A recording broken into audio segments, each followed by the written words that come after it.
ចាសួស្តីថ្ងៃនេះខ្ញុំធ្វើវីដេអូមួយជាវីដេអូពិសេសហើយវីដេអូនេះតាក់ទងនៅលើប្រធានបទរឿងគ្រូទាយខ្ញុំសូមជម្រាបថាខ្ញុំមិនប៉ះពាល់អ្នកណាហើយមិនប៉ះពាល់ដល់បារមីរបស់អ្នកណាក៏ប៉ុន្តែខ្ញុំធ្វើវីដេអូនេះដើម្បីឲ្យអ្នកស្ដាប់ហើយយកទៅពិចារណាលោកអ្នកស្ដាប់ហើយលោកអ្នកយកទៅពិចារណាដោយខ្លួនឯងចុះមនុស្សយើងនៅពេលណាដែលជួបទុក្ខនៅក្នុងជីវិតគឺតែងតែមានសេចក្តីល្ងងកើតឡើងទុក្ខអីក៏ដោយឲ្យតែមានទុក្ខក្នុងជីវិតគឺត្រូវតែល្ងងនេះគឺជាសភាវគតិរបស់មនុស្សទោះជាអ្នកនោះរៀនដល់កម្រិតណាខ្ពស់ដល់កម្រិតណាចេះដល់កម្រិតណាក៏ដោយឲ្យតែមានទុក្ខគឺដឹងតែល្ងងអញ្ចឹងហើយទុក្ខដែលខ្លាំងជាទីបំផុតហ្នឹងគឺទុក្ខរឿងស្នេហា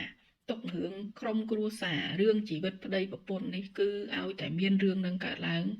មនុស្សប្រកបណាស់ថានឹងមានសេចក្តីល្ងងចូលមកក្នុងខ្លួនហើយនៅពេលណាដែលយើងមានទុកយើងល្ងងយើងតែងតែរកចង់រកមនុស្សដោះស្រាយហើយនៅពេលដែលយើងចង់រកមនុស្សដោះស្រាយមនុស្សយើងតែងតែបែកហ្នឹងហើយបែកទៅរកគ្រូទាយទៅរកគ្រូហុងស៊ុយឬក៏ទៅរកចិនសែអីជាដើមដើម្បីឲ្យមើលនៅពេលដែលយើងទៅឲ្យគេមើលហ្នឹងមិនមែនគ្រូទាយឬក៏ចិនសែឬក៏គ្រូហុងស៊ុយអីទាំងអស់ហ្នឹងគាត់តែឃើញមុខយើងប្រាប់ថាអូអ្នកឯងមានរឿងនេះទៅចេះចេះអត់សោះឡើយគឺគេនឹងសួរយើងថាតើយើងមានរឿងអីហើយយើងខ្លួនឯងហ្នឹងកំពុងតែមានទុកហើយដូចខ្ញុំថាយ៉ាងមនុស្សដែលមានទុកល្ងងអញ្ចឹងគឺអ្វីក៏និយាយចេញមកដែរនិយាយ detail លំអិតប្រាប់គ្រូអស់ហ្នឹងអាចអស់នោមគ្មានសេះសល់អីទេហើយនៅពេលណាដែលយើងនិយាយប្រាប់គេលំអិតគ្មានសល់អីរឿងអីដែលគេទាយមិនត្រូវមិនចឹង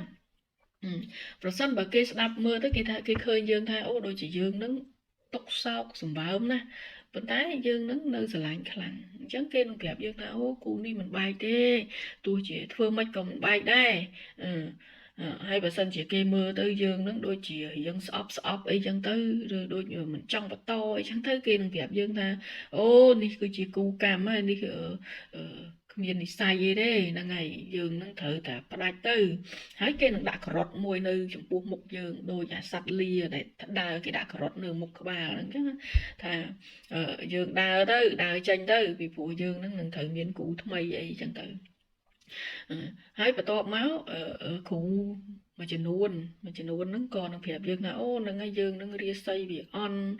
លេខហ្នឹងវាដាក់កន្លែងនេះកន្លែងនោះអីចឹងទៅត្រូវធ្វើពិធីនេះត្រូវធ្វើពិធីនោះដើម្បីឲ្យរាសីរបស់យើងនឹងឡើងដើម្បីឲ្យយើងនឹងចម្រុងចម្រើនខាងផ្នែកនេះផ្នែកនោះអីចឹងទៅយើងត្រូវធ្វើពិធីនេះពិធីនេះនឹងអស់ប៉ុណ្ណេះធ្វើពិធីនេះនឹងអស់ប៉ុណ្ណោះអីចឹងទៅ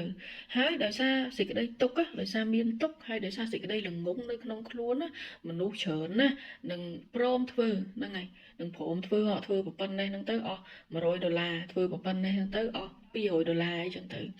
លុយដែលយើងខំរមកកាក់សេនដោយសេចក្តីលំបាកបែរជាយកទៅជះនៅលើ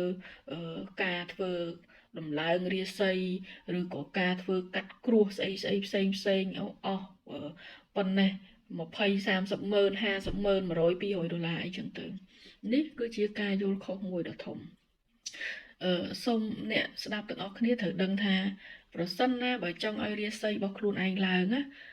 រឿងមួយដែលធ្វើឲ្យរាសីរបស់ខ្លួនឯងប្រកបណាស់ថានឹងឡើងគឺការធ្វើបុណ្យធ្វើបុណ្យធ្វើកុសលធ្វើអំពើល្អចេះអាណិតអាសូរអ្នកដទៃចេះជួយសន្តោសអ្នកដទៃចេះដាក់ទានដល់មនុស្សក្រីក្រប្រកបណាស់ថាជួយឲ្យរាសីយើងឡើងរាសីឡើងមួយទៀតគឺការចេះគោរពគ្រូបាអាចារ្យគោរពឪពុកម្ដាយ